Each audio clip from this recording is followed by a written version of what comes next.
नमस्कार दोस्तों, स्वागत है आप सभी का आपके अपने चैनल मूव ऑन स्टडी में। आज मैं आप लोगों के सामने क्लास 10th के लिए फ्रेंड्स मॉडल सेट नंबर 4 लेके आऊँ, जो कि फ्रेंड्स मैथमेटिक्स के लिए काफ़ी महत्वपूर्ण होने वाली है। तो चलिए बिना टाइम गवाए स्टार्ट करता हूँ क्वेश्चन के साथ। ऑब्जेक्टिव बेसिस क्वेश्चन है फ्रेंड्स। तो देख सकते हैं पहला क्वेश्चन क्या लिख रहा, दो बिंदु P, तो P का वैल्यू दिया 2 3 और Q 4 1 के बीच की दूरी ज्ञात करना है। तो फ्रेंड्स आप लोग को दूरी सूत्र यूज करना है। तो आप लोग को दूरी सूत्र पता होगा x2 माइनस x1 का whole square plus y2 minus y1 का होल स्क्वायर। तो फ्रेंड्स इस फॉर्मूला बेस्ड ऑन आप लोग को बनाना है। तो देख सकते हैं x2 का वैल्यू कितना लिख रहा, तो फ्रेंड्स x2 का वैल्यू 4 है और x1 का वैल्यू कितना 2 है। तो 4 में से 2 का होल स्क्वायर कर देंगे प्लस y2 का वैल्यू 1 है और y1 का वैल्यू 3 है। तो फ्रेंड्स यहाँ से हम लोग इसको अगर सॉल्यूशन करते हैं तो देखिए 4 में से 2 अगर कैंसिल करते हैं तो 2 बचेगा, 2 का स्क्वायर 4 हो गया। फिर 1 में से 3 गया -2 का स्क्वायर कितना फ्रेंड्स 4 होगा। तो 4 + 4 कितना आ गया 8 आ गया। कितना आ गया फ्रेंड्स 8 आ गया। तो 8 आया लेकिन ये रूट में आया, तो हम लोग इसको तोड़ने का प्रयास करेंगे। तो देखिए हम लोग 2 का टेबल से लगाए हैं तो 2√2 आता है फ्रेंड्स। तो इसका राइट आंसर हो गया 2√2। तो इसका राइट आंसर हो गया ऑप्शन नंबर ए, यानी 2√2। एंड वेरी नेक्स्ट क्वेश्चन, कौन अपरिमेय नहीं है? तो अपरिमेय संख्या उसे कहते हैं जो p/q के रूप में लिखा जा सकता है। तो पहले देखिए फ्रेंड्स √7, तो √7 एक अपरिमेय संख्या है। फिर देखिए √2/√5 ये भी अपरिमेय है। √3/7 ये भी है। फ्रेंड्स अगर डी आप लोग देखते हैं √75/√18 48 है। तो हम लोग क्या करेंगे √75 को आगे हम लोग तोड़ने का प्रयास करेंगे। तो देखिए 75 है फ्रेंड्स, तो हम लोग इसे तोड़ने का प्रयास करेंगे। 3 का टेबल में 25 टाइम्स आ गया ये। फिर फ्रेंड्स ये 5 का टेबल में 5 टाइम्स आ गया और इसे हम लोग तोड़ते हैं तो 5√3 आ रहा है। क्लियर है। अब इसी के बेसिस पे हम लोग देखते हैं एक √48 लिख रहा। तो चलिए √48 को भी हम लोग तोड़ने का प्रयास करते हैं। तो फ्रेंड्स सबसे पहले हम लोग ये लगाना चाहते हैं 4 से अगर हम लोग लगाते थे, देखिए सबसे पहले ये आपका आ गया 12 बार में, फिर 4 से अगर हम लगाते हैं तो ये 3 बार में आता है, यानी कि फ्रेंड्स ये आ जाएगा 4√3 टाइम्स में। अब ये देख सकते हैं आप लोग क्वेश्चन में क्या लिख रहा, दोनों बट्टा में लिख रहा। तो चलिए दोनों को बट्टा कर दिए। अब फ्रेंड्स आप लोग देखेंगे √3 कैंसिल हो गया, तो क्या बचा 5/4। तो 5/4 क्या है, एक परिमेय संख्या। तो यहाँ पे क्वेश्चन क्या बोल रहा है, इसमें कौन अपरिमेय नहीं है? तो ऑप्शन नंबर डी ठीक है, क्योंकि 5/4 आया सॉल्यूशन करने पे। क्लियर है। एंड नेक्स्ट क्वेश्चन, दो क्रमिक संख्याओं का एचसीएफ क्या होता है? फ्रेंड्स आप लोग याद रखेंगे जब भी दो क्रमिक संख्याओं का एचसीएफ बोले तो उसका हमेशा 1 होता है। क्या होता है 1, क्योंकि देखिए सबसे पहले मान लीजिए 2 है, 2 और 3 लगातार संख्या, दोनों का एचसीएफ क्या होगा 1। कोई भी लगातार संख्या है तो उसका एचसीएफ क्या होता है, क्रमिक का 1 होता है। एग्जाम्पल फ्रेंड्स मान लीजिए कि 15 16 का लेते हैं तो भी इसका एचसीएफ क्या होगा 1। क्लियर है, याद रखें। तो राइट आंसर क्या हो गया 1। एंड नेक्स्ट क्वेश्चन, बहुपद 4x सॉरी फ्रेंड्स आप लोग क्वेश्चन में फोकस करेंगे x² - 4x + 1 का शून्यंक का योग ज्ञात करना। तो शून्यंक का योग का फॉर्मूला सबसे पहले लिखना चाहेंगे, क्या होता है अल्फा प्लस बीटा। तो अल्फा प्लस बीटा का फॉर्मूला होता है फ्रेंड्स -b/a होता है। तो देखिए -b का वैल्यू दिया -4, तो माइनस माइनस प्लस हो गया। ठीक है, और a का वैल्यू 1 है। तो फ्रेंड्स का राइट आंसर हो गया कितना 4। तो ऑप्शन नंबर बी लगा सकते हैं। क्लियर है। एंड नेक्स्ट क्वेश्चन, द्विघात समीकरण 3x² - 2x + 1/3 का विवेचक ज्ञात करना है। क्या निकालना फ्रेंड्स, विवेचक यानी डी निकालना। तो फ्रेंड्स हम लोग उसका फॉर्मूला जानते हैं, डी = क्या होता है b² - 4ac होता है। क्लियर है। तो देखिए b का वैल्यू कितना लिख रहा -2, तो -2 का स्क्वायर कर देंगे फ्रेंड्स, फिर -4। ए का वैल्यू कितना 3 और सी का वैल्यू कितना 1/3 है। 3 से हम लोग कैंसिल कर दिए। तो फ्रेंड्स देखिए सॉल्यूशन मैं कर रहा हूँ, देखिए -2 का स्क्वायर कितना हो गया 4 और यहाँ भी बचा कितना 4। तो 4 में से 4 कितना बचा फ्रेंड 0। तो इसका राइट आंसर हो गया option number A 0।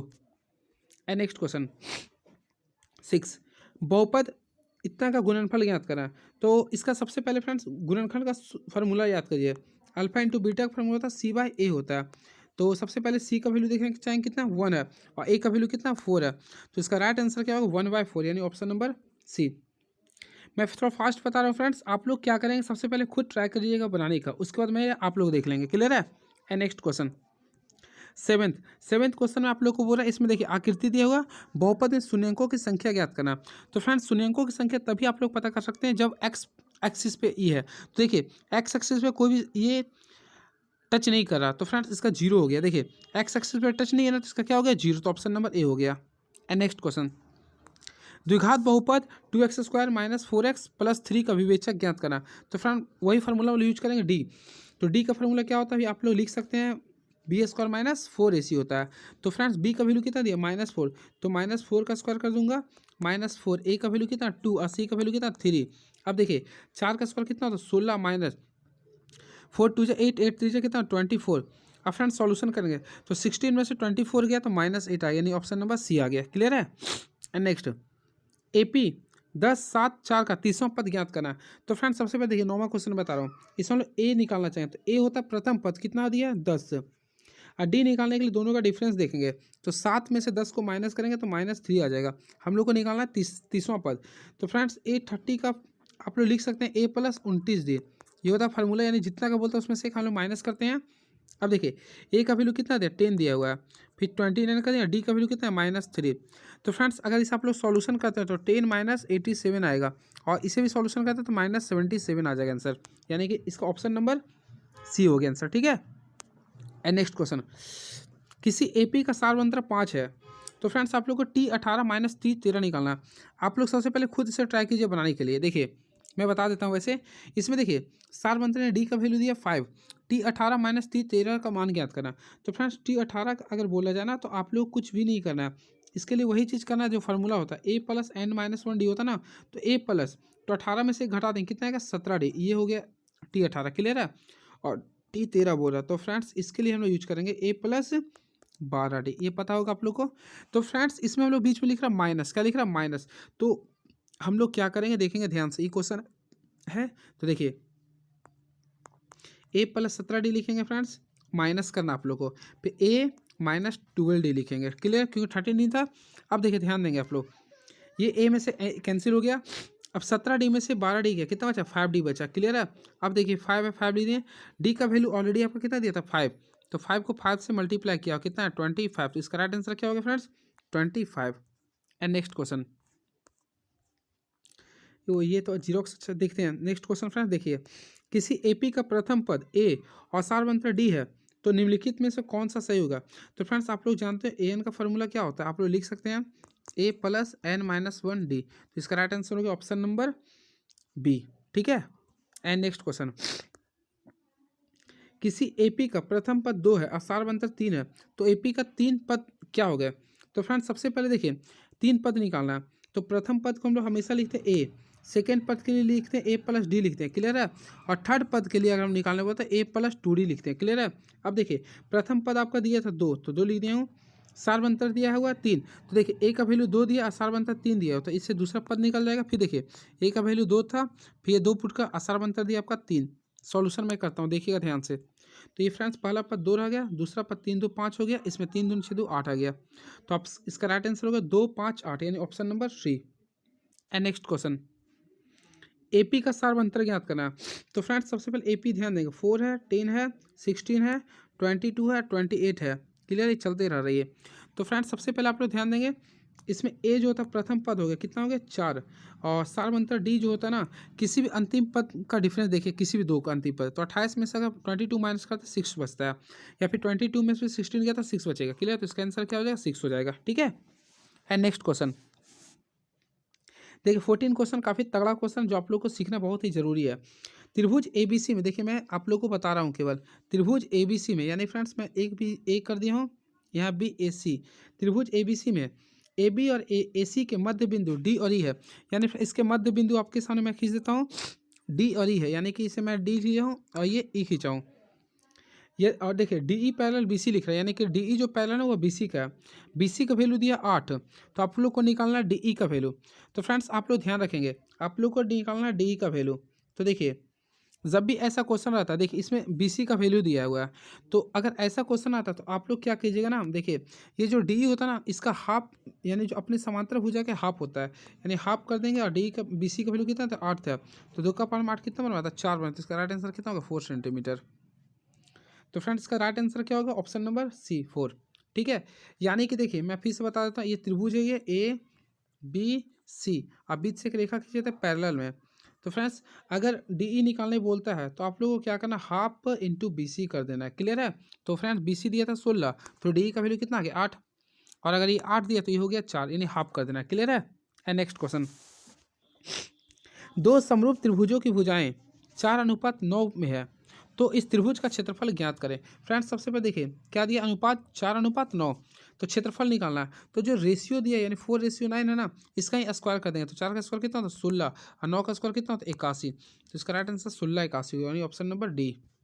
And next question, किसी समबाहु त्रिभुज की भुजा 2a है तो इसकी ऊंचाई ज्ञात करें। तो फ्रेंड्स सबसे पहले समबाहु त्रिभुज खींचेंगे। Let us consider a equilateral triangle, यानी कि ए बी सी, और इसकी सभी भुजा का वैल्यू कितना दिया 2a दिया है। यहाँ भी क्या लिखेंगे 2a दिया हुआ है और ये भी 2a दिया हुआ है, ठीक है। तो इसकी ऊंचाई ज्ञात करना है। तो फ्रेंड्स इसकी ऊंचाई ज्ञात करें हम लोग एक परपेंडिकुलर खींचते हैं। यहाँ पे ये हो गया, क्लियर है। तो इसका मान लीजिए हम लोग डी मान लिया हूँ।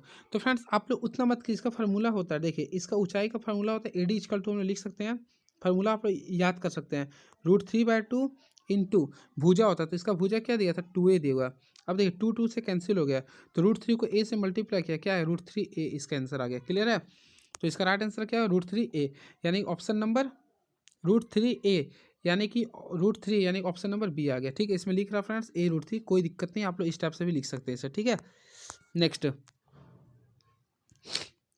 बिंदु 4-5 की दूरी मूल बिंदु से क्या होगी। देखिए फ्रेंड, जब भी मूल बिंदु से आपका बोलेगा तो जो भी आपका दिया रहेगा बिंदु, दोनों का स्क्वायर को हम लोग केवल जोड़ देते हैं। तो यहाँ 4 है ना, तो हम लोग क्या करेंगे 4 का स्क्वायर कर देंगे और उसके साथ साथ -5 का भी स्क्वायर कर देंगे, क्लियर है। तो 4 का स्क्वायर कितना 16 और -5 का स्क्वायर कितना था 25 होता है 25। तो दोनों का रूट में लेते हैं, कितना फ्रेंड √41 आ रहा। तो ऑप्शन नंबर हम लोग देखना चाहेंगे 41 कहाँ पे है, तो ए आ गया √41, ठीक है। एंड नेक्स्ट क्वेश्चन, -5 7 और -1 3 के बीच की दूरी ज्ञात करना। तो फिर हम लोग यहाँ दूरी सूत्र का यूज करेंगे फार्मूला। आशा करते हैं आप लोग इसे खुद बनाने का प्रयास करेंगे, ठीक है। नेक्स्ट क्वेश्चन, बिंदु ए के बराबर लिखा 4 5, बी लिखा 6 5 को मिलाने वाली रेखा का मध्य बिंदु ज्ञात करना। तो फ्रेंड्स मध्य बिंदु निकालने के लिए क्या करेंगे, देखिए x1 प्लस, देखिए फार्मूला आप लोग को पता होगा x1 + x2/2 होता है, क्लियर है। आप ही कॉमा देख लिखते हैं y1 + y2/2, ये फार्मूला होता है। तो इस बिहाफ से हम लोग पुटकन करते हैं। तो देखिए x1 की वैल्यू कितना 4, x2 की वैल्यू कितना 6 है। तो 4 + 6 को जोड़कर हम लोग 2 से डिवाइड करेंगे और यहाँ पे कितना फ्रेंड्स 5 है। तो 5 को 5 से जोड़कर हम लोग डिवाइड करेंगे। तो देखिए 4 से कितना 10, 10 का था कितना हो गया 5 हो गया, क्लियर है। फिर 5 5 10, 10 का भी आधा कितना होता है 5। तो इसका आंसर आ गया 5 5, यानी option number B. And next question, चतुर्थांश किस चतुर्थांश में है। तो इसका कंसेप्ट जानिए। सबसे पहले चतुर्थांश किससे कहते हैं, देखिए ये हो गया पहला चतुर्थांश का जो वैल्यू होता है वह प्लस प्लस होता है, क्लियर है। सेकेंड का जो वैल्यू होता है वह माइनस प्लस होता है। थर्ड में होता है माइनस माइनस होता है। फोर्थ में होता है प्लस माइनस। अब क्वेश्चन पे आप लोग को मैं लेके चलता हूँ। देखिए क्वेश्चन में क्या लिख रहा है माइनस माइनस है, -3 -5 है ना। तो ये आपको मैं इसमें आ गया, यानी कि इसका राइट आंसर हो गया तृतीय में, क्लियर है। तो थर्ड चतुर्थांश में आता है। एंड नेक्स्ट क्वेश्चन, त्रिकोणमिति क्वेश्चन आ गया, काफ़ी तगड़ा क्वेश्चन। देखिए इसमें फ्रेंड्स tan थीटा का वैल्यू दिया है √3, यानी कि आप लोग ध्यान देंगे तो tan थीटा, यानी tan थीटा का वैल्यू दिया है √3। तो इसमें बोल रहा थीटा का मान क्या होगा। तो देखिए tan कितना डिग्री का वैल्यू √3 होता है, तो हम लोग को पता है 60 डिग्री का होता है। तो इसका राइट आंसर हो गया option number C 60 degree, clear है। And next question, sin π/4 - cos π/4।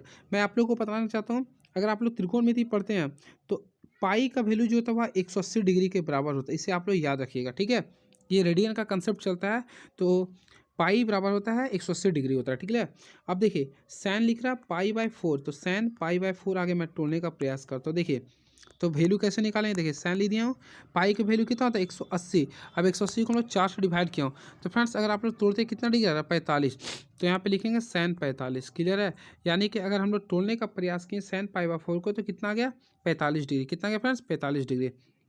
उसी प्रकार कॉस π/4 को भी हम लोग तोड़ने का प्रयास करते हैं। तो देखिए फिर से ध्यान दीजिएगा, पाई का वैल्यू कितना होता है 180। अब यहाँ 4 है 4, तो 4 का पावर में 180 कितना बनवाता है 45 वाला, तो ये भी कॉस 45 आएगा। यानी कि तोड़ने पर आपका आ रहा, देखिए सैन π/4 को लिख सकते हैं 45 और कॉस π/4 को भी लिखेंगे 45। तो फ्रेंड्स सैन 45 का वैल्यू हम लोग को पता है क्या होता है 1/√2 होता है, और कॉस 45 भी क्या होता है 1/√2 होता है। दोनों कट गया, कितना आ गया 0, यानी इसका ऑप्शन नंबर क्या आ गया, ऑप्शन नंबर बी आ गया 0, ठीक है। एंड नेक्स्ट क्वेश्चन, 1 + cot² बटा 1 + tan² बराबर है। तो फ्रेंड्स इसे अगर आप लोग चेंज करते हैं तो इसका राइट आंसर रहेगा ऑप्शन नंबर सी आ जाएगा, cot² जो ऊपर में रहता है तो वही होता है आंसर, ठीक है cot²। नहीं तो फ्रेंड्स मैं इसको सिद्ध कर देता हूँ, देखो 1 लिख दिया हूँ। cot² को हम लोग लिख सकते हैं फ्रेंड्स cos²/sin², बिल्कुल लिख सकते हैं। आप लोग को पढ़े होंगे, पूरा आप लोग का लास्ट एंडिंग पॉइंट पे है।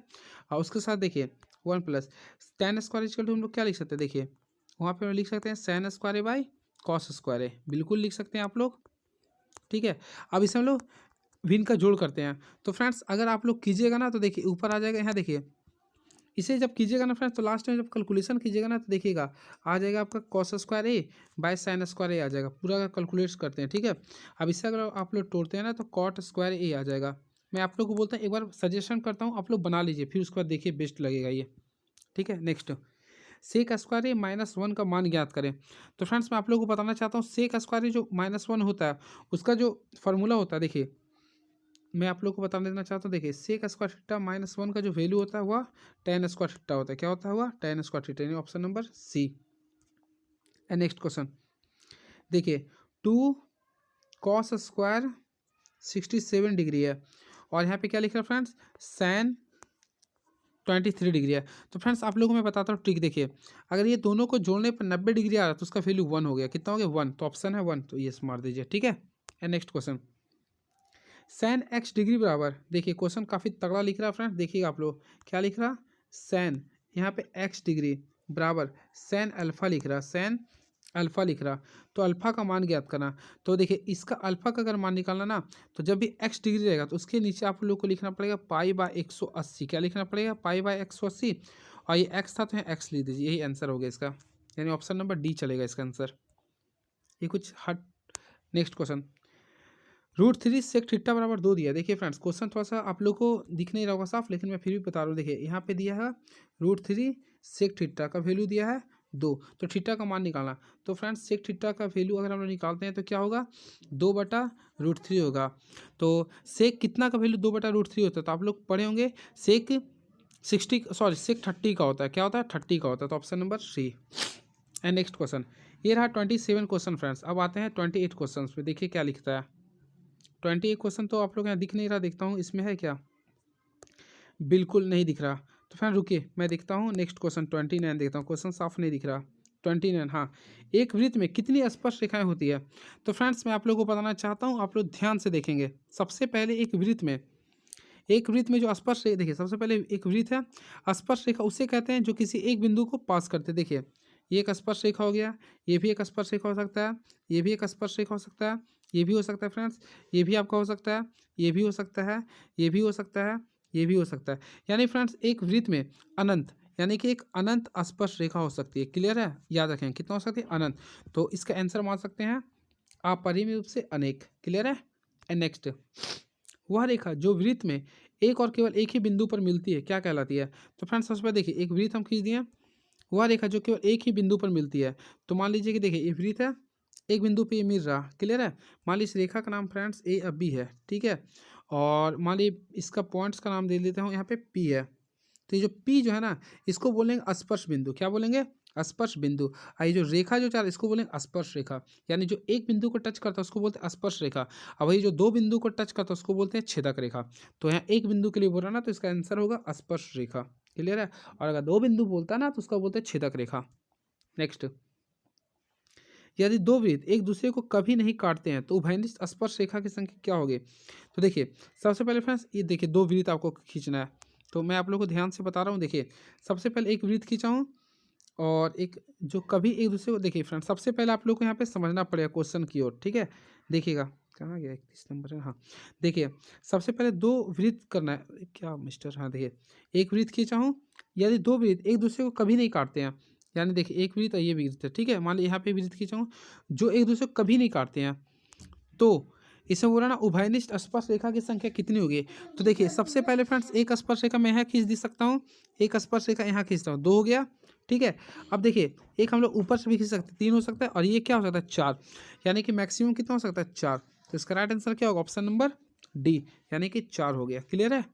एंड नेक्स्ट क्वेश्चन एक पहिया का व्यास 4 मीटर है तो 400 चक्कर में तय की गई दूरी ज्ञात करें। सबसे पहले देखिए एक ये पहिया है, अब देखिए आप लोगों को पता होगा बिल्कुल यहाँ से लेके यहाँ तक का जो दूरी होती है सबसे पहले केंद्र होती है, और यहाँ से यहाँ तक का जो देखिए ध्यान दीजिएगा सबसे पहले एक वृत्त है, यहाँ बीच में केंद्रक होती है, यहाँ से लेके यहाँ तक का जो दूरी होती है, मान लीजिए ए है ये बी है, ये भी आर होती है, ये भी आर होती है, यानी कि हम लोग 2r को लिख सकते हैं क्या बोलते हैं व्यास, क्या बोलते हैं व्यास। अब देखिए इसमें एक पहिए का व्यास क्या दिया 4 मीटर, कितना दिया फ्रेंड्स, यानी यहाँ से लेके यहाँ तक का दूरी दिया 4 मीटर। क्लियर है। तो 400 मीटर तय की गई दूरी ज्ञात करें। याद रखिएगा, जब भी आपको दूरी बोलेगा पहिए का निकालने के लिए, तो जब भी कोई दूरी तय करता है तो यानी पूरा गोल गोल घूमता है, और जब जब भी कोई गोल गोल घूमता है ना, तो उसमें हम लोग परिधि निकालते हैं। तो वृत्त की परिधि का फॉर्मूला हम लोग पढ़े हैं, 2πr होता है। क्या होता है? 2πr। अब थोड़ा सा आप लोग ध्यान दीजिएगा फ्रेंड्स, देखिएगा सबसे पहले अगर हम लोग 2r के, देखिए यहाँ पे 2r बराबर क्या था? d था। तो फ्रेंड्स 2r के जगह पे हम लोग केवल d लिख सकते हैं, बिल्कुल लिख सकते हैं। और ये पाई था, मैं पाई लिख दिया हूँ, कोई दिक्कत है नहीं। अब देखिएगा, यानी कि डी का वैल्यू कितना दिया था? 4, मैं 4 लिख दिया हूँ। अब पाई है, पाई रहने दिया हूँ, ठीक है। अब कितना चक्कर बोला था? 400 चक्कर। तो फ्रेंड्स जैसे खेल 400 से हम लोग मल्टीप्लाई कर देंगे। अब देखिए 400 को 4 से मैं मल्टीप्लाई करता हूँ ना, तो सही आंसर क्या आ जाएगा? 1600। कितना आ जाएगा? 1600। अब पाई था तो पाई, यानी इसका जो राइट आंसर होगा फ्रेंड्स 1600 पाई आएगा। क्लियर है? तो इसका right answer option number C आ गया, यानी 1600 पाई। क्लियर है? आंसर यही होगा, 1600 पाई। एंड नेक्स्ट क्वेश्चन देखिएगा, क्वेश्चन क्या लिख रहा है? यदि किसी वृत्त की परिधि और क्षेत्रफल समान है तो वृत्त की त्रिज्या क्या होगी? सबसे पहले फ्रेंड्स ध्यान से आप लोग क्वेश्चन को देखेंगे। सबसे पहले क्या लिख रहा है? वृत्त की परिधि। तो वृत्त की परिधि का फॉर्मूला क्या होता है? 2π और क्या भी बराबर कर दिए, बराबर बोल रहा था ना, ये क्षेत्रफल समान है यानी कि πr²। ठीक है, तो देखिए ये r से एक r कट गया, ये पाई से पाई कट गया, तो फ्रेंड्स ये r बराबर क्या बचा? आपका 2 बचा। तो इसका आंसर क्या आ गया? 2 इकाई, यानी ऑप्शन नंबर ए।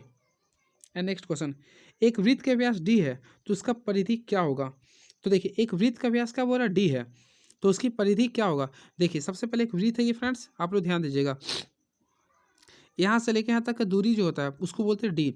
तो ये भी आर होता है, ये भी आर होता है, यही आर को बोलते थे हम लोग डी। ठीक है, तो वृत्त की परिधि का हम लोग फॉर्मूला क्या पढ़े? 2πr। क्लियर है? अब देखिए हम लोग ये भी जानते हैं 2r बराबर होता है डी, तो मैं 2r के डी लिख दिया हूँ। आई पाई था तो पाई कर दिया। अब देखिए क्या गया? पाई डी, यानी कि इसका आंसर होगा pi D, option number B answer pi D. Clear है?